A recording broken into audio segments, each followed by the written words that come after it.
Good evening and welcome to Fan TV. Tonight saw the Peterborough Phantoms take on the Guildford Flames in a rare Saturday evening match. And so with a summary of tonight's match, here's Matt. So the first period, looking like a solid start there from Glower and Z, bit of backwards and forwards play, and that led to a goal from Jeff. Okay, well let's have a quick look at that goal.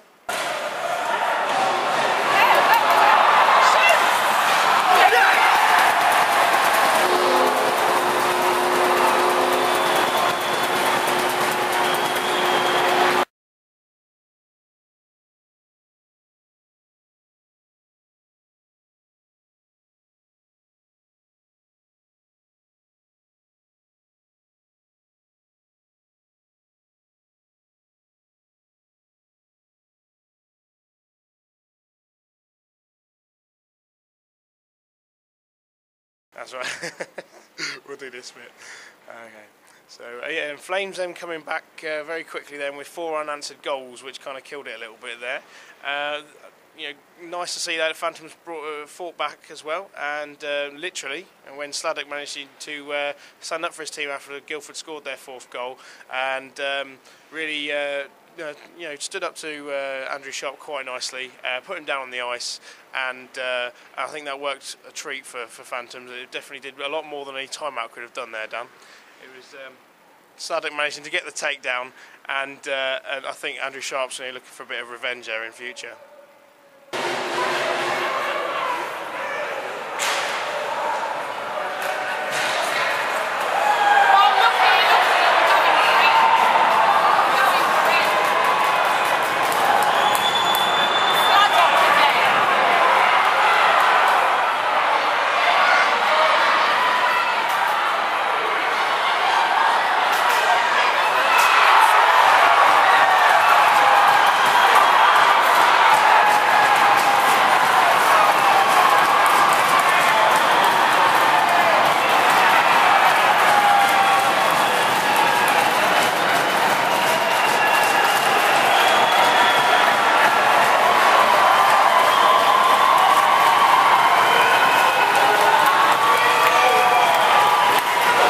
Taking down Andrew Sharp. So what about the rest of the game?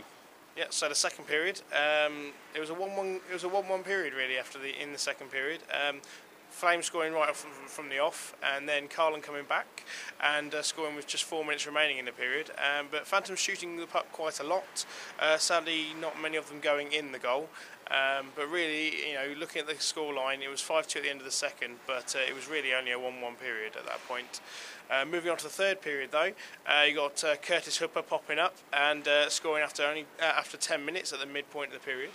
Luke Ferrara then getting one back with a power play goal, and then Flames coming back and finally managing to get one of their own as well after Tom Norton getting called for a hooking call at 57 minutes. So the final score at the end of the game, 3-7 in Guildford's favour.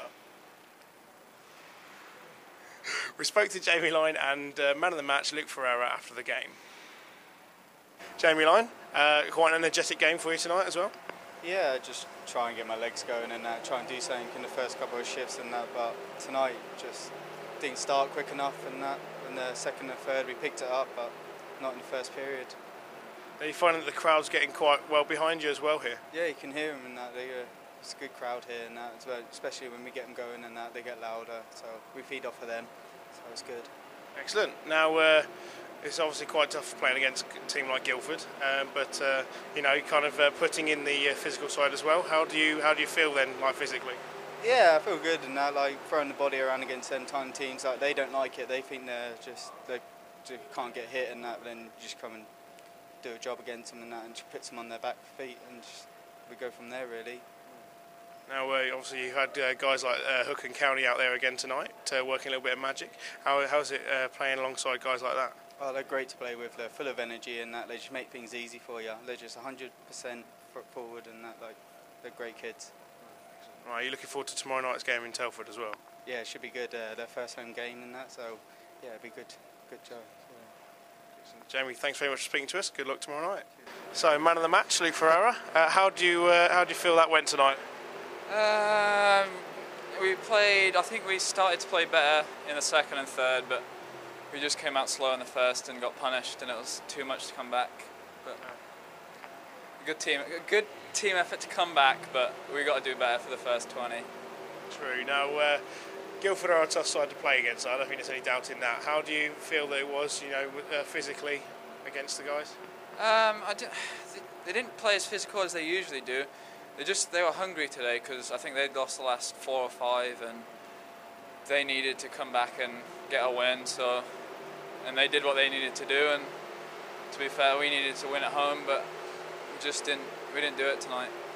True. Well, I don't think you'll be too disappointed. I don't think the score possibly reflected the game so much. But how do you feel then? Obviously, you've got Telford tomorrow. How do you feel that you should be able to fare in Telford?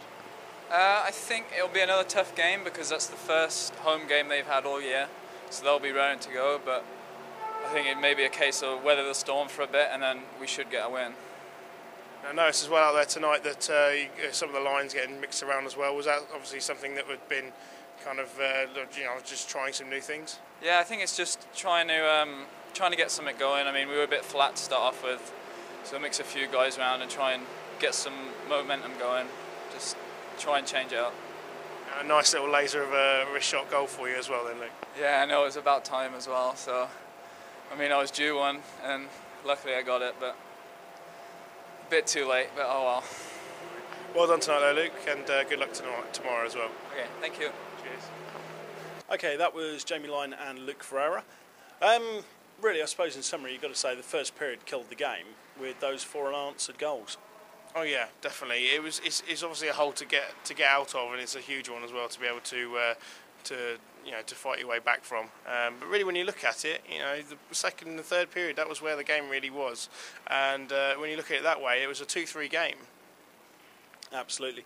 I mean, Guildford were good for the goals. They were certainly worth the goals that they got. They worked hard for them. And yeah, certainly for the second and third period, the game was a lot closer than the scoreline suggests. That's right.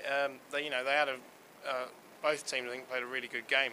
It was just a shame that I think Phantoms were on the end of it at the beginning of the game really. When you look at it though, Flames, they had some standout players there. David Longstaff putting in some quality shifts, some quality points. Curtis Hooper obviously showing up as well, and then also. Inconspicuous by the fact that he wasn't conspicuous. Andrew Sharp not really standing out that much, which says a lot for him, really. Indeed. I mean, if he can play amongst that kind of quality and not stand out for being a one-trick donkey, then that's got to say quite a bit. I mean, he's much more skilled than people give him credit for, really.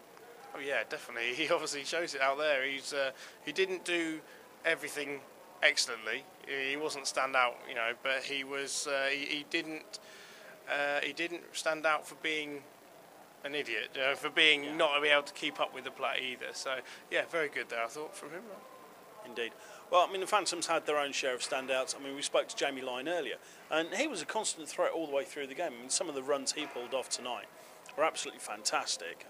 Yeah, he was a dynamo up and down the ice, everywhere, really, beating guys, twice his size in some cases. Back checking, forward checking as well. But then you've got to look at guys like Hook and County as well, who just, they've had some extra shifts out there tonight and impressed. Hook digging things out from the corners, playing mid-ice, fine, attacking goal. County even coming out with a little bit of creativity in front of net. Sadly not being able to get a goal, but that's neither here nor there at this point. Indeed. And certainly in the third period, the whole team stepped up, and that was also very impressive. But I think, to be honest, facing that kind of mountain, they needed Chris Bonington to get them up it. Yeah, I'll agree with that. The score really doesn't reflect the game, though, to be honest, Dan. It was a close game, and I think just after getting in that little bit of a hole, or kind of staring up at that mountain towards the end of the game, it was a tough thing to have to face. But yeah, a huge improvement in the second and third periods. I think that's very encouraging to see, really, the character of the team. Indeed. Okay, well, that's it from us this week. We'll be back later in the week with an update from tomorrow's game against Telford Tigers. Incidentally, they're now looking for their second win of the season, having beaten Milton Keynes Lightning this evening in Milton Keynes' own barn. So there you go, some good came out this evening after all. Okay, well, that's it from us. Good night. Good night.